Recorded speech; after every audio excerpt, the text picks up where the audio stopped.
So today we'll be doing something a bit more different. I found these two videos, one about Gen Z being divorced after just a mere like 6 to 8 months, and this other video is about this guy who is disabled, but my god, the way he spoke really touched my heart, and I thought it was right that I shared it with you guys. There was this kid on Instagram, man, he shook me to my core. I was sitting there going through my problems with God. And then I see this young man come out and preach, and it's like he shattered chains off of me. This young man has a testimony, and I thought that you guys should hear it. Spinal muscular atrophy.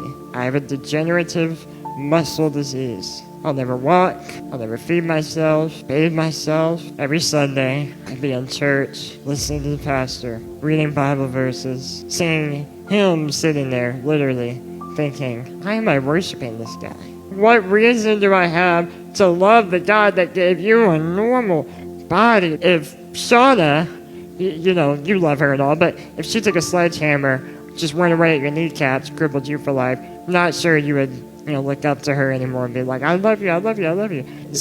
I mean, maybe. I don't know.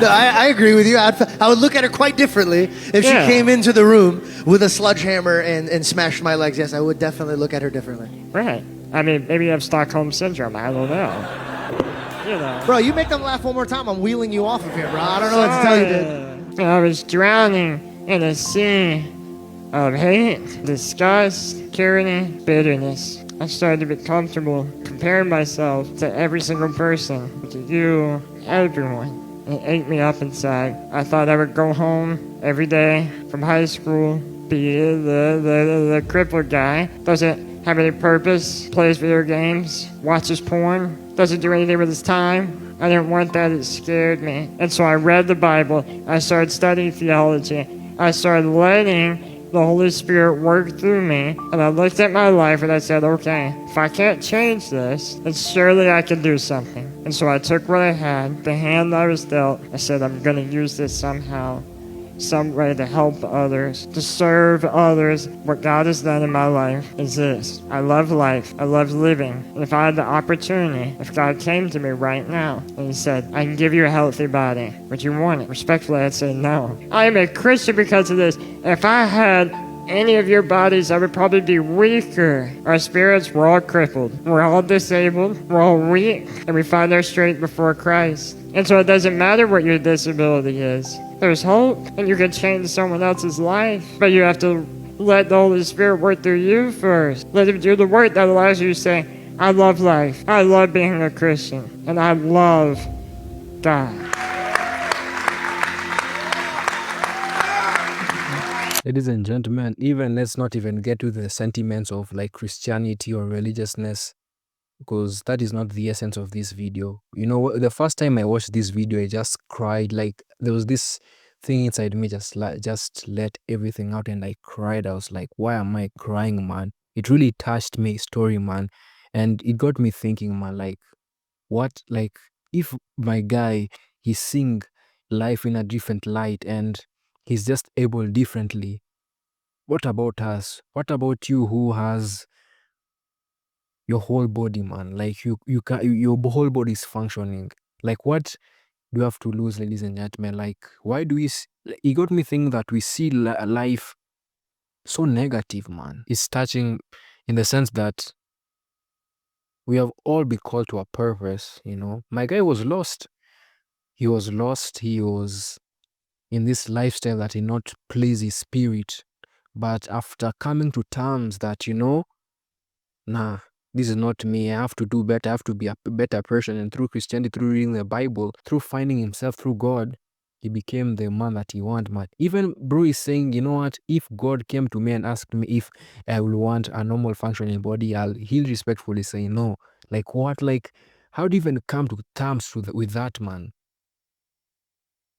And yet you are here watching this. You are privileged to do whatever you want, to walk, but yet we are lost in the nothingness of life. There's this other video I watched on TikTok. I'm gonna put it. It talks about how we've lost ourselves as a generation, how everything is now quick this, quick that. We don't want to grow anymore. We don't want to suffer, if that even makes sense. What happened to the normal standards? Since when did everybody start expecting perfection at 20 years old? Social media has completely destroyed people's sense of reality. Now a guy in his 20s is expected to make 10 grand a month, drive a nice car, dress in designer, pay for absolutely everything, have a perfect lifestyle, and on top of that, somehow be emotionally perfect. While still being at university, still learning and studying, still building his life from absolute zero. When did all that become normal? Your parents did not expect that from each other. Your grandparents didn't expect that. People used to grow together. They used to start small and build something real over time. Nobody expected a 22-year-old man to be financially established. He wasn't even done studying. And here's the crazy part. These standards don't come from real life. They're coming from edits, TikTok reels, and Instagrams, from a highlight of the top 1% of the world pretending to be the average. So if you're a guy and you feel pressured by that, breathe. Don't let the internet make you feel behind. You're not supposed to be that rich at 20. I mean, if you are, that's great. But you're supposed to be learning, growing, falling, trying, and improving, and in the end, building. If you want to use the pressure as motivation, that is absolutely great. Let it push your sail, but not sink your ship. Let it fuel your ambition that you've got, but not destroy your peace, because the moment you start building out of insecurity, you'll build the wrong life. You'll chase milestones that aren't yours, and the moment you get them, they won't make you happy, because they were never your goals in the first place. So do it for your own purpose, for your future, for the life that you want, not for the expectations of people who don't even know you. So don't let social media create your standards. Let your values do that. Everything will come once the work is real. Both of these videos speak to me as a man. Many a times I've lost myself to things in this world that don't make sense at all, or just trying to speed up life. I've made a video about the paradox of time. I deleted it, but I'm gonna re-upload it when the right time comes. So stay tuned for that. And I think sometimes we just have to slow down. Sometimes we just have to introspect. Sometimes we just have to know that we are human beings, know that it is our planting season, and when the right time comes, it's gonna come, because we are blinded to disappointment, and yet we cannot learn from that journey. Why were you led to disappoint? Is it because you put a timeline for such to become a millionaire, for such to become to maybe have the hottest girlfriend in the world? And when it not come in the next 6 months, you're like, oh, the universe hates me. I am cursed. No, ladies and gentlemen. Anyway, that is just me ranting a little bit. I just had to share this message with you guys to inspire you. Maybe whoever you might share it to, it may inspire them in one way or the other. Now into the next video. Okay, ladies and gentle people. This is how I became divorced at 22 years old. This is going to be very simplified. I would rather undershare than overshare. I have reached out to members, friends and family members, both myself and my ex-wife, to find the best way to do this. And we all pretty much came to the same conclusion of do not share more than is needed. But if at some point I feel the need to elaborate, I might do that. There might be longer versions of this with breakdowns and parts, but let's get into it. Okay. So I got married, May 17th of this year. And shortly before that, my wife or ex-wife started a new job. And that's important to know. So, we end up moving into our apartment together in mid-July. I believe it's July 16th. Between the when we got married and that time, we were living with my parents. So we move in about 2 weeks after that. My wife has just a breakdown, comes in my office, has a breakdown about, I feel like we might have rushed into this. We did things too soon, blah, blah, blah, blah, blah. And it wasn't like we need to split. It was just, I'm freaking out. So, okay, let's talk through it. And About a week later, she apologizes, says, "Hey, I think I was just having kind of a mental breakdown." I'm like, "Hey, that's fine." I get it. In scary times. I had a freak out. I think it was like the third night that we were staying in the apartment, just about like, missing my family. Um, so some time goes on, and now we're in August, and there's another freak out. And I feel like we rushed into this bubble. Well, we meet with our premarital counselor. Well, our counselors, I guess, but they did our premarital counseling. We talked through, and they're like, "Hey, this is super common. Yeah, we see this in young married couples all the time. Let's, set some expectations for one another just so you guys can help each other out." And we did. And I think in my head things are going great. Uh, okay, so Monday, September 15th rolls around, and I leave work a little early. She tells me that she wants me to come home so we can talk. And so we go home, or I go home, and I get there, and she's like, "Hey, like I'm not ready to talk just yet. Go play the game." So I'm like, "Okay, I play the game for an hour." Go back in. "Hey, I'm not ready to talk to you just yet. Go play the game." Okay, go back in for an hour. Whatever. So basically, she tells me, like, "Hey, I don't know. I don't want to talk about this. I think that it's just not worth talking about." And me being an anxious person, I'm like, "Well, is it something small, or is it something like you want to move out?" And she's just kind of like, "I don't really know. I don't know. I feel like there's just so many things happen so quick, and I don't know." Well, either way, we talked through things a little bit. I think she can tell that I'm upset. She could tell that I was upset, so she just kind of dialed back. Maybe, I don't know. I don't know where her mind space is or head space is in any of this. Well, the following Saturday rolls around. Everything's all hunky dory for me. I got with my buddy. We put out some bags of corn and stuff, and then I get home. She's like, "Hey, when are you gonna be home?" I tell her, and she's like, "Okay, great. Like, I'm gonna take a shower and I'll see you when you get home." Well, I get home. She's got her bags packed. "Hey, I'm gonna stay with my mom. Hmm? I need some space away. I might be back Wednesday. I don't know." So abruptly? Damn. That's fast, bro. Imagine it's very much you on the wedding and then that happens, bro. Wow. So for all those who have maybe experienced this or rather been in this type of situation, please do educate me in the comments. I would really like to know, were you anxious? Were you having second thoughts about, whoever you are marrying, whoever you married at that moment? Or when you marry that person and maybe you've not left that person, were you having that anxious type of feeling? Please do let me know in the comments below. Can we talk? Nope. Gone. Out the door. Gone. Poof. Gone. Uh, no contact that Sunday, that Monday. Then Tuesday night, I finally call her. Now, mind you, in between this, I'm over at my best friend's house. Like, I don't know what's going on. I'm freaking out. And I say no contact. There were a couple texts sent. Well, she also goes over there and is with him and his girlfriend and just talking to them. And it's, they're trying to figure out what's going on. And they're asking the questions. "Hey, is there anything going on?" It might be calls in. "Is there anything, She's like, "No, nothing." Well, so Tuesday night, I call her. And this is now, let me get the date. Yeah, so Tuesday, the 23rd of September, I call her and things seem well. And I'm like, "Hey, do you want to go out tomorrow?" She's like, "Yeah." So her and I go out. We have a great dinner. And she tells me, like, "Look, I've decided I'm not going to give up. I'm not going to run away. Like, we're going to work on this together. I can't leave you. I don't want to leave you. I'm not going to leave you." Awesome. "But you need to do this and this and this and this and this." And mind you, everything's been fairly normal for me up to this point, up until her leaving. So thing number one was therapy. So I put myself in therapy. I get couples therapy for the two of us. I'm paying out the butt for it, but whatever. This is necessary. Whatever means. She's like, "I'm not ready to move back in yet, but we'll see." So we have our first therapy session that following Sunday, and just to kind of collapse all this down, eventually after like a week or so, she moves back in. Things are going great. I'm cooking dinner every single night, right? She did almost nothing around the apartment, and I would complain about that because it's like, but I was like, "You know what? I don't care." Cooking, cleaning, everything, laundry, everything. I'm doing everything, right? I like made up her closet for her and stuff and whatever. I'm just like, I'm trying to show her whatever it is that you need, I'm going to do.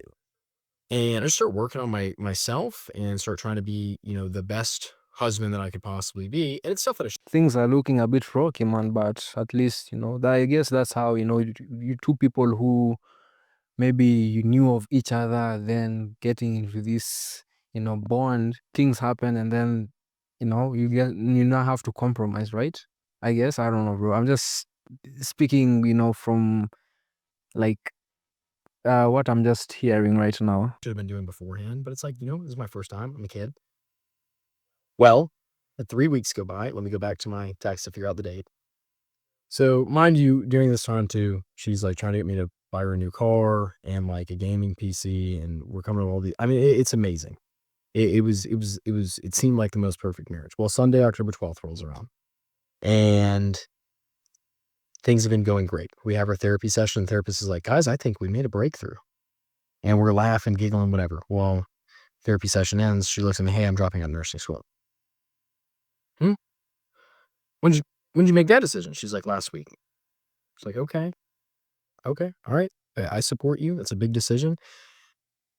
That gives us more time to spend together to, I guess, work through these things. Breakdown, anxiety, full on, just freaking out. My jump to is, hey, let's pray. Let's pray.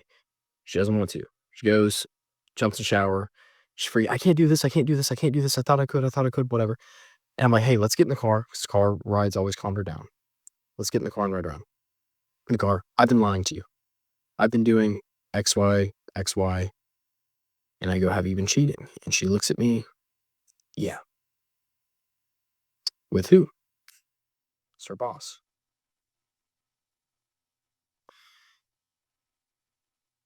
So, Even listening to this right now, it still shocks me, bro. I don't know, bro. It shocks. Damn, bro. Damn, that hurts, bro. Not gonna lie, bro. That's got a heart, bro. That's got a heart. I think maybe it's the youth that was eating up our life, because from what I'm hearing now, if I'm trying to make sense of things, this started way back when, like, the time she had like that breakdown, like, when they were just newly wedded. So yeah, so she says that. And, I've always been a very emotional person, but in that moment, I couldn't cry. I couldn't get angry. All I could do was drive. And in my head, I'm just praying. Why are you even gonna say you're dumbfounded, man? Basically, she says, I find out over time that she had started emotionally cheating, which let's just call it what it is. She started cheating 2 weeks after we moved into our apartment. So mind you, this is 2 months after we get married.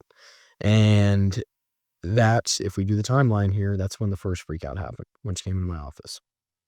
And then apparently it was just that. And then towards the time of the second freak out, before she moved out, was when they had started making plans to be physical. And then Yeah. that freak out and her moving out is when they actually did have a level of physical relation. And then, mind you, this all comes out the day before I'm supposed to hop on a flight for a promotion that I just received. And yeah, so It always happens those days. Maybe, something big might happen. Things like this maybe happens on those kind of days. Maybe you're having a bad day, or maybe you're gonna have a good day, or something good is gonna happen for the family, for the household. Then stuff like this happens, bro. That's mad still, bro. Was glad. Damn. Phew, my days, bro. tells me that this has been going on, that it's most likely going to continue going on. And What do you mean most likely continue, bro? It means that she never loved him. Like, if you try to make sense of things, it means that even before the relationship, before even they were married, maybe something had happened, and you never know, bro. Maybe leaving those things out, you never know. For what?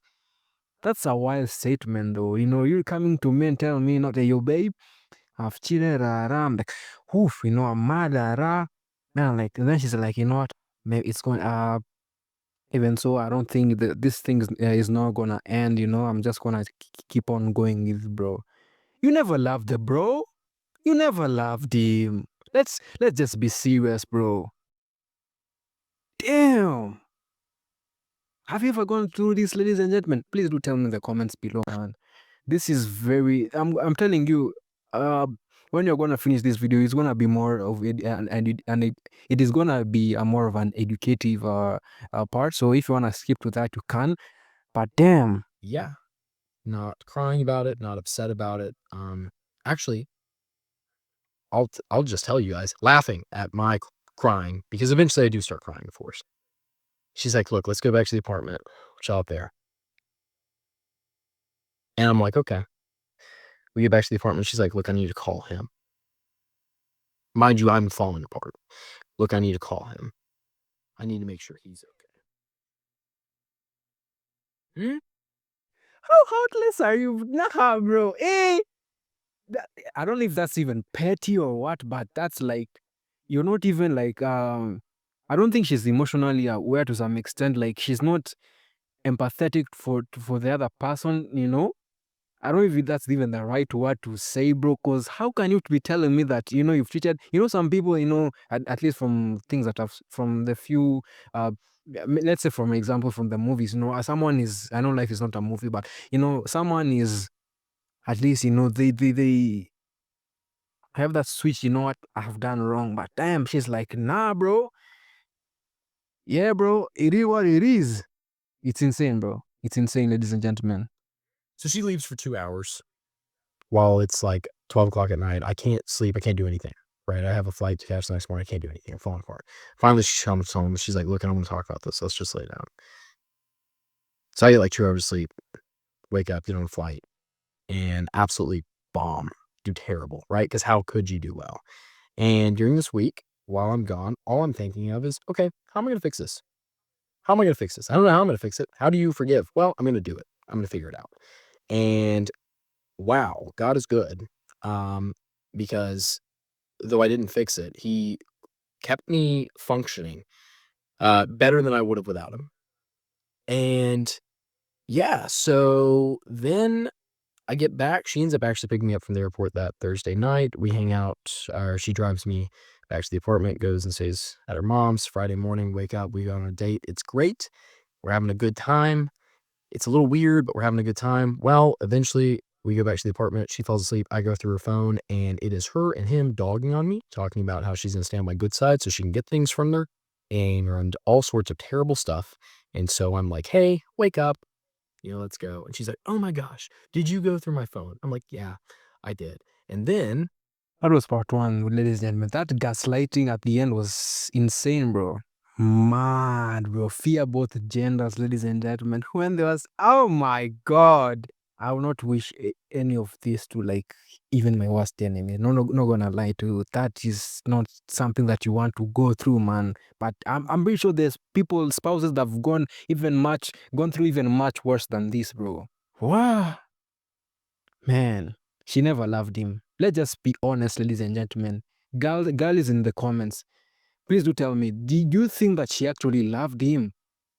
I don't think so, man. She was just wasting his time. I don't know what was her end game, you know? part two, I didn't think it was going to be this long. So, yeah, so she goes and starts freaking out, and she's like, "Take me home, take me home." I'm like, "Okay, cool." Now we are driving home, and she's telling me, "I really thought there was a chance. I really thought you would change, but you going through my phone just shows me you're the same person. I just took you on a date, spent a bunch of money, like had what I thought was a great day, and the whole time you're sneaking off to the bathroom to text your boyfriend about how you have to stay on my good side and hoping that he's not upset with you for it." So then I turn on her Snap Maps because I'm crazy. I turn on her Snap Maps, and sure enough, that night she's at this house. Saturday morning, wake up, go home, pack up all of her stuff nicely, not throwing stuff, right? I just put whatever clothes and stuff into bags and put the other stuff in whatever. Load it in the back of the truck, text her, "Hey, what time do you get off work?" Or "What time are you gonna be at your mom?" She tells me, like, okay, I pull up, got all of her stuff in the truck. And she's like, "Can we go get food?" I'm like, "You know what? Let me see how much information I can fish out of here." So she knows at this point, she's found out that her Snap Mouse is on. So I'm like, "Where were you last night?" And she's like, "A friend called me. I was upset at you. And so, they called me and I went over." I was like, "Was it his house?" She's like, "Yeah." I'm like, "Did you sleep with him?" "Yeah." Gotcha. So then, full transparency, we're riding around and she's just like, "Let's just drive. Let's just go somewhere. Let's just wake up and see the sunset somewhere." And I'm not gonna overshare, but I'm an idiot. I'm an idiot. I'm so stupid. I'm so dumb. I'm so dumb. And I'm not even going to listen. What your mind is thinking, that happens. What a moron. What a buffoon, right? So either way, I'm spending the night. I'm spending the night. And then Sunday, I wake up and I go to church because I'm like, God, I need you so, which I go to church anyways, right? But I'm like, God. And so I go to church and I walk in early. I sit there and I just cry in a pew. And then I get out of church and to a text from her, hey, she texted me somewhere along the lines of, or I can't remember if it was text or call, but she said, hey, like come back over. And I'm like, how you left? I'm like, okay. So I went over and I get over there and she just wants to lay down. We lay down and, what an idiot. Either way, so she's like, hey, I gotta go to my friend's house. So you gotta go. This is several hours later. Well, she goes to her friend's house, and then she goes back to his house. In the same day! Oh, gosh! So yeah. So I'm like, hey, I schedule this test, because I just, sorry. So I schedule this test. Thank God, everything's fine. Everything's clean. Everything's clear. Thank God. Well, then the next 2 or so weeks go by and she's talking about, hey, I'm moving. I'm going to do all these things. And I want us to be friends. I want to stay in contact with each other. And I'm still in the mindset of, I'm going to make this work. Well, along the way, I ended up finding, Oh, hell nah, bro. Come on, bro. Get your ass out of here, man. Come on, bro. Nah, bro. I know he's not saying maybe the whole story. Maybe he also did. Maybe says some things maybe he shouldn't say. But still, bro. Come on, man. Be my friend. Bro. When you're parting ways, Goodbye. Have a good life. Let me also have my good life, man. they are a lot of words. And I didn't believe it at first until I start receiving proof. And I'm like, oh, okay. So it takes a lot. It takes a lot of hits. And mind you, we hang out 1 or 2 times after that. And so eventually she says, hey, I'm not, I'm moving and stuff and whatever. So I'm like, okay. And so I'm in my mind, I'm not signing the papers. I'm not signing the papers. You're crazy. Sorry, I made a covenant vow with God. I don't care if you're stupid when you did something stupid. No, I will figure this out. Eventually, you take so many hits that you start to realize, maybe God's given us. Maybe God's so that's suggested it. And you start to realize that she continuously chose other people throughout these 2 weeks or so. I don't know what happened with him because they broke up, and then there was, I don't know what, 2 or 3, I don't know, either else. So eventually, it finally clicks in my head. I'm like, oh, you got to shut it off, bro. Straight Empire Diaries, just turn it off. So I did. So I guess it's 2 weeks later, she texts or she calls me. She's like, hey, when are we seeing each other? And for what? She's like, I guess just to sign the papers. So you don't need me for that. You can get your stuff signed and have me served or whatever. I'll sign mine and be done. Mind you, this is radically different than the last thing she heard from me, which is I'm not signing hers. So I get a text, hey, do you want to see me before I leave? I get a text, respond. Wednesday we meet to sign papers. I'm not gonna explain how that ended up happening. I didn't know she was over there. Either way, papers get signed and give whatever. And she's like, can I get a hug? She's like, please. So okay, give her a hug. And she's like, and yeah. Please. Okay. There's so much that's not in this because, and if somehow any party that's not, I don't want to say on my side, but on my side of this, and if I am not doing the opposite of dollars on my side, but on my side of this, there's so much more. And if there's any accusation of, oh, he's lying, I hate to break it to everyone, but I'm not a buffoon. Alabama's a one-party state, and it was my own vehicle. Everything. It's 3 things right. So the legitimacy behind what I've said. Bro is like, nah, bro. Nope.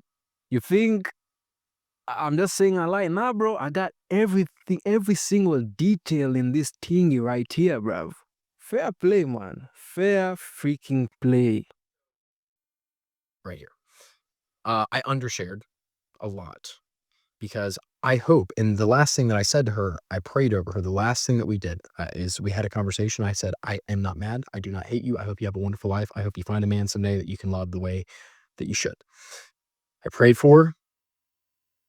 wish you the best. Said I can't be in contact with you again. I can never talk to you again. This has to be the end of it. Now it's turned into a thing where she's dogging me to an extent. I don't want to say dogging me, but it's like it just doesn't matter. It doesn't matter.